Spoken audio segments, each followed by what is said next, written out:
রহমতুল্লাহি ওয়া বারাকাতুহু। আজ আমরা ইসলাম সম্পর্কে কিছু নতুন তথ্য জানব।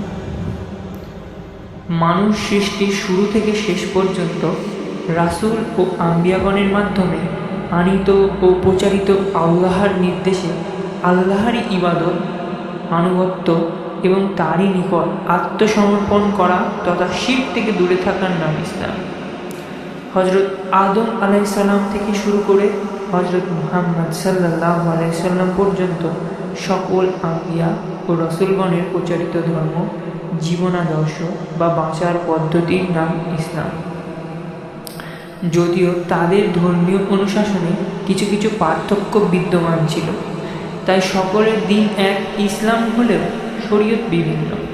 কিন্তু হযরত মুহাম্মদ সাল্লাল্লাহু আলাইহি সাল্লামের নবুয়তের পর শুধু তারই শরীয়তকে ইসলাম বলা হয়, কারণ তার শরীয়ত সমস্ত শরীয়তকে রহিত করে দিয়েছে। তাই যে তার ও তার শরীয়তের অনুকরণ করে, একমাত্র আল্লাহর শিরকহীন ইবাদত করে, সে মুসলিম। আর যে তাকে নবী বলে ও তার শরীয়তকে ধর্ম বলে মানতে চায় না এবং সে শরীয়তের অনুকরণ করে না, সে যদিও আল্লাহর ইবাদত করে তবুও সে কাফের, কারণ তাতে সে আল্লাহর নিকট আত্মনিবেদন না করে নিজের প্রবৃত্তির কাছে আত্মনিবেদন করে। অতএব ইয়াহুদি হযরত মুসা আলাইহিস সালামের যুগে মুসলিম ছিল, হযরত ঈসা আলাইহিস সালামের যুগে খ্রিস্টানরা মুসলিম ছিল।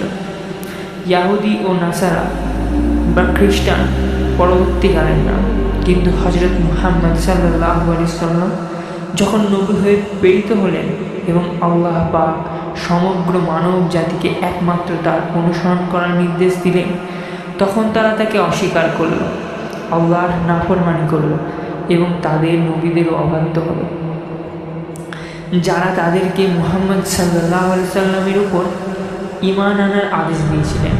ফলে তারা কাফের হলো।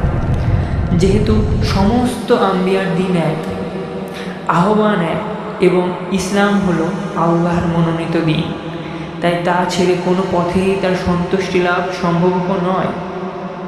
ইসলামের রুকন 5টি: কালেমা লা ইলাহা ইল্লাল্লাহ মুহাম্মাদুর রাসূলুল্লাহ সাল্লাল্লাহু আলাইহি ওয়াসাল্লাম, বা আল্লাহ ব্যতীত কোনো সত্য উপাস্য নেই, মুহাম্মদ সাল্লাল্লাহু আলাইহি সাল্লাম আল্লাহর প্রেরিত দাস বা রাসূল। এই কথা বিশ্বাস করা ও বলা এবং এই অনুযায়ী সৎকর্ম করা, 5 ওয়াক্তের নামাজ কায়েম করা, ধনের যাকাত আদায় করা, রমজানের রোজা পালন করা এবং মক্কা মুকাররমায় অবস্থিত পৃথিবীর সর্বপ্রথম ইবাদতগৃহ কাবা শরীফের হজ জিয়ারত পালন করা। এতদ্ভিত অন্যান্য ফরজ আমল ইসলামে রয়েছে। জ্ঞাতব্য যে ঈমান, জান, মাল ও ধন, মানুষের এই 5টি সম্পদকে রক্ষা করার জন্য ইসলামের আগমন হয়েছে এ বিশ্বে।